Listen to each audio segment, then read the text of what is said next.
Hello guys, welcome to Pep coding. इस video में हम लोग क्वेश्चन सॉल्व करेंगे find in a generic tree का। तो देख लेते हैं कि ये हमारा ट्री है और हमारा क्वेश्चन क्या कह रहा है। क्वेश्चन ये कह रहा है कि हमें फाइंड करना है इस ट्री में किसी डेटा को, पर्टिकुलर डेटा को। जैसे कि हमें दे दिया कि 90 को फाइंड करो इस ट्री में, तो हम चेक करेंगे तो 90 यहाँ पे अवेलेबल है। ठीक है, तो हम अगर अब अवेलेबल है तो ट्रू प्रिंट कर दो। और मान लो कि हमें 190 दे दिया, 190 फाइंड करो, 190 इसमें नहीं है तो हम फॉल्स प्रिंट कर देंगे। ये हमारा क्वेश्चन था। चलिए अब देखते हैं कि इसकी अप्रोच क्या है, कि इस क्वेश्चन को हम कैसे सॉल्व करेंगे। हमारा जो एक्सपेक्टेशन है वो क्या है कि जो 10 है वो पूरे चिल्ड्रंस को चेक करके ये बता देगा कि जैसे कि हमें फाइंड करना है 10 में 110 को। तो 10 में 110 को अपन को फाइंड करना है। तो मेरा एक्सपेक्टेशन ये है कि मेरा 10 जो है वो अपने पूरे ट्री में फाइंड करके दे देगा कि उसमें 110 प्रेजेंट है कि नहीं है। तो ट्रू और फॉल्स रिटर्न कर देगा। और मेरा फेथ ये है कि जो मेरे चिल्ड्रन है, जो कि 20 चिल्ड्रन है, वो खुद में सर्च करेगा। अगर डेटा होगा तो वो ट्रू प्रिंट कर देगा, अदरवाइज फॉल्स। सेम मेरा फेथ ये है कि मेरा जो दूसरा चिल्ड्रन है 30, वो अपने में सर्च करेगा, डेटा होगा तो ट्रू, अगर नहीं होगा तो फॉल्स प्रिंट करेगा। सेम 40 भी अपने को चेक करेगा और डेटा है तो ट्रू, अगर नहीं है तो फॉल्स। ये था हमारा फेथ और एक्सपेक्टेशन। ठीक है, तो चलिए देखते हैं।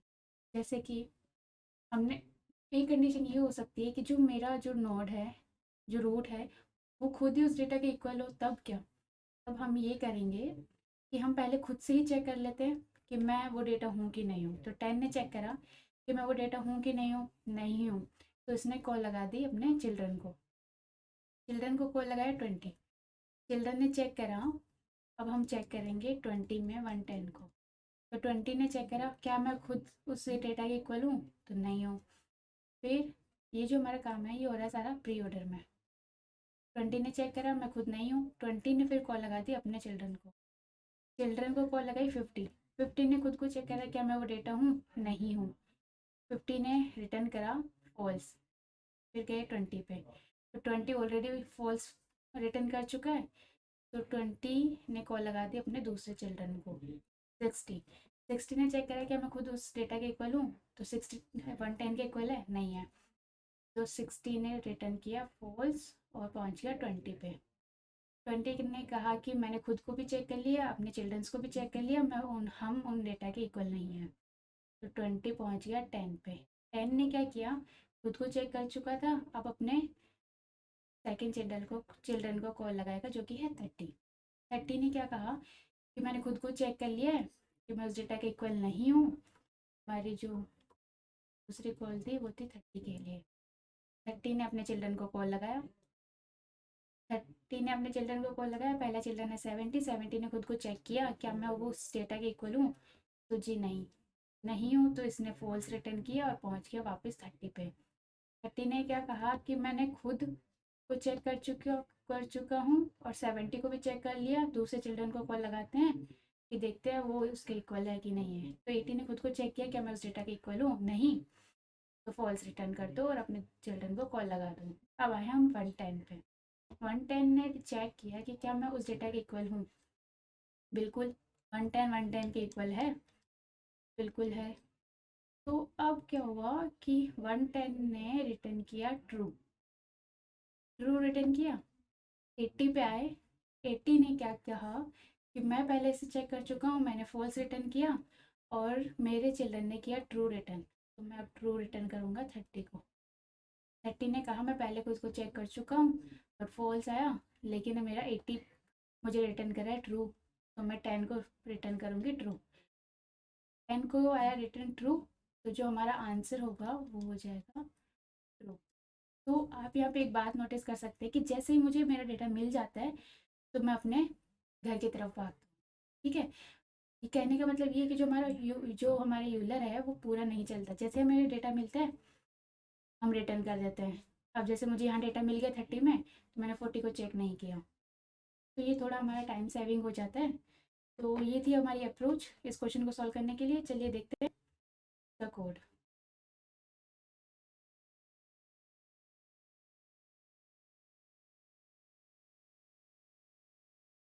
हमने कहा कि हम पहले चेक करेंगे if root dot data equal to data हो, कि अगर मैं खुद ही उस डेटा के इक्वल हूँ तो मैं क्या रिटर्न करूँगा, तो मैं रिटर्न करूँगा ट्रू। ठीक है, ठीक है जी। अब मैंने कहा मैं खुद इक्वल नहीं हूँ, तो मैं अपने चिल्ड्रंस को कॉल लगा दूंगा। चलिए हम चलाएंगे एक for loop, i in range of length of root dot children. ठीक है जी। अब हम सबसे पहले क्या करेंगे, हम एक चाइल्ड वेरिएबल लेंगे, उसमें हम स्टोर करवाएंगे रूट डॉट, क्योंकि यहाँ पे हम क्या कर रहे हैं कि हम एक एक चिल्ड्रन को one by one her children को हम लोग को चेक करना है कि उसमें वो डेटा अवेलेबल है कि नहीं है। आई, तो हम एक एक चिल्ड्रन को चेक करेंगे। हमने लिया एक आंसर, उसमें हमने कॉल किया फाइंड को, किसके लिए, चाइल्ड के लिए, कि अब हर एक चाइल्ड को चेक कर रहे हैं कि वो डेटा के इक्वल है कि नहीं है। कंडीशन क्या हो जाएगी, अगर इफ़ मुझे उस चिल्ड्रन में वो डेटा मिल जाता है, इफ़ आंसर ट्रू है, इफ़ हमारा आंसर जो आ रहा है ट्रू, मतलब कि हमें डेटा मिल गया उस चिल्ड्रन में, तब हमें क्या रिटर्न करना है, हमें रिटर्न करना है ट्रू। रिटर्न किया। अब हमने पूरा ट्री चेक कर लिया, सारे चिल्ड्रंस चेक कर लिए, सब चेक कर लिया, लेकिन हमें वो डेटा नहीं मिला। तब हमें क्या करना है, तब हमें रिटर्न करना है फॉल्स। फॉल्स का मतलब है कि हमारे पास में वो डेटा अवेलेबल नहीं है।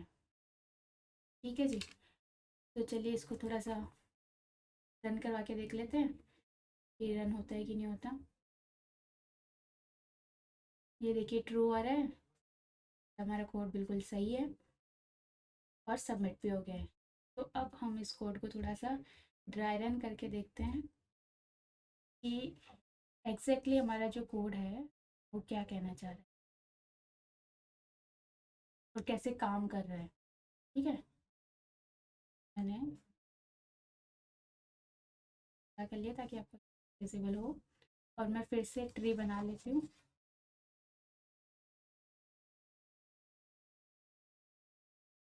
मैंने ट्री बनाया 10 20 30 60 20 80 90 110 120 100। ठीक है, अब हम क्या कर रहे हैं, पहला पहला हमारे 10 पे हमने चेक किया हमारा जो डेटा है वो डेटा के इक्वल है क्या। तो चेक किया 10, हमें सर्च करना है 110, क्या 110 के इक्वल है, जी नहीं। तो इसने क्या किया, अपने चिल्ड्रन को कॉल लगा दिया। फर्स्ट चिल्ड्रन को कॉल लगाया 20 प्री ऑर्डर में, 20 को कॉल लगाया, 20 ने चेक किया क्या मैं डेटा के इक्वल हूँ, नहीं हूँ। तो 20 ने क्या कहा, मैं डेटा के इक्वल नहीं हूँ, लूप से बाहर आए, रिटर्न किया फॉल्स। रिटर्न किया फॉल्स और कॉल लगा दी चिल्ड्रन को। 20 ने अपने चिल्ड्रन को कॉल लगाई। कॉल लगाने के बाद में चिल्ड्रन ने चेक किया क्या मैं उस डेटा के इक्वल हूँ, तो नहीं, डेटा के इक्वल हूँ नहीं हूँ। तो लूप के बाहर आए, रिटर्न किया फॉल्स। ठीक है जी। 20 ने अपने सेकेंड चिल्ड्रन को कॉल लगा दी, फोर लूप चले। 60 ने चेक किया क्या मैं डेटा के इक्वल हूँ, जी नहीं, नहीं हूँ। तो हमने रिटर्न किया फॉल्स। हम आ गए यहाँ पे। अब रिटर्न उसने फॉल्स किया तो ये वाली आइटरेशन तो चली ही नहीं। 20 20 पे फिर से वापस आ गए, 20 पहुंचा 10 पे। 10 ने कहा कि मैं खुद को चेक कर चुका हूँ, अब मैं अपने फोर लूप फिर से चलेगा 10 के लिए, सेकंड चिल्ड्रन को कॉल लगाएगा। 30 पे पहुंचा, 30 ने चेक किया क्या मैं डेटा के इक्वल हूँ, नहीं हूँ। तो 30 ने रिटर्न किया फॉल्स। 30 आया 70 पे, 70 को चेक किया, खुद ने चेक किया कि मैं उस डेटा के इक्वल हूँ, जी नहीं बिल्कुल नहीं हूँ। तो लूप के बाहर आए, रिटर्न किया फॉल्स और पहुँचे 30 पे। 30 ने कॉल लगा दी, वो लूप चलेगा, आई की वैल्यू बढ़ेगी और दूसरे चिल्ड्रन को लगा दी कॉल। 80 पे पहुँचे, 80 ने खुद को चेक किया क्या मैं डेटा के इक्वल हूँ, जी नहीं बिल्कुल नहीं हूँ। तब 80 ने क्या कहा कि मैं खुद इक्वल नहीं हूँ, मैंने रिटर्न किया फॉल्स और अब मैं अपने दूसरे चिल्ड्रन को कॉल लगा देता हूँ, सॉरी पहले चिल्ड्रन को कॉल लगा देता हूँ। फिर वहाँ हम पहुँचे 110 पे। 110 ने खुद को चेक किया क्या मैं डेटा के इक्वल हूँ, 110 ने खुद को चेक किया क्या मैं डेटा के इक्वल हूँ, जी बिल्कुल हूँ। अब क्या होगा, इसने चेक किया क्या मैं डेटा के इक्वल हूँ, अगर ऐसा इक्वल हूँ तो अब मुझे क्या रिटर्न करना है, ट्रू। ट्रू रिटर्न किया, लूप से बाहर आए, ट्रू रिटर्न ही किया। ठीक है, ट्रू रिटर्न किया, 80 पे पहुँचे, तो 80 अब क्या करेगा कि उसने ट्रू रिटर्न किया, फॉर लूप के बाहर आ गए, तो ये अपने दूसरे चिल्ड्रन को यानी कि 120 को कॉल नहीं लगाएगा। 80 को ट्रू रिटर्न हुआ, 18 ने रिटर्न किया 30 को ट्रू। अब जो 30 होगा वो 90 को कॉल नहीं लगाएगा क्योंकि 80 ने ट्रू रिटर्न कर दिया है। 30 ने ट्रू रिटर्न किया 10 को, तो जो 10 है अब वो अपने 40 यानी तीसरे चिल्ड्रन को कॉल नहीं लगाएगा क्योंकि 30 से उसे ट्रू रिटर्न हो गया है। तो हमारा जो फाइनल आंसर होगा वो होगा ट्रू। और आप एक बात और नोट कर सकते हैं यहाँ पे कि जैसे ही मुझे वो डेटा मिलता है तो मैं अपने घर की तरफ भागती हूँ। ठीक है, इसका मतलब ये है कि जो हमारा यूलर है वो पूरा नहीं चलता है। यहाँ पे जैसे ही हमें डेटा मिलता है तो हम वहीं से रिटर्न हो जाते हैं। यहाँ पे 40 को हमने चेक नहीं किया, 90 को चेक नहीं किया, 120 को चेक नहीं किया, इससे हमारी जो टाइम कॉम्प्लेक्सिटी है वो थोड़ी कम हो जाती है। तो यही हमारी अप्रोच थी, find in a generic tree. I hope आपको समझ में आया होगा। Thank you for watching this video, please share and subscribe our YouTube channel.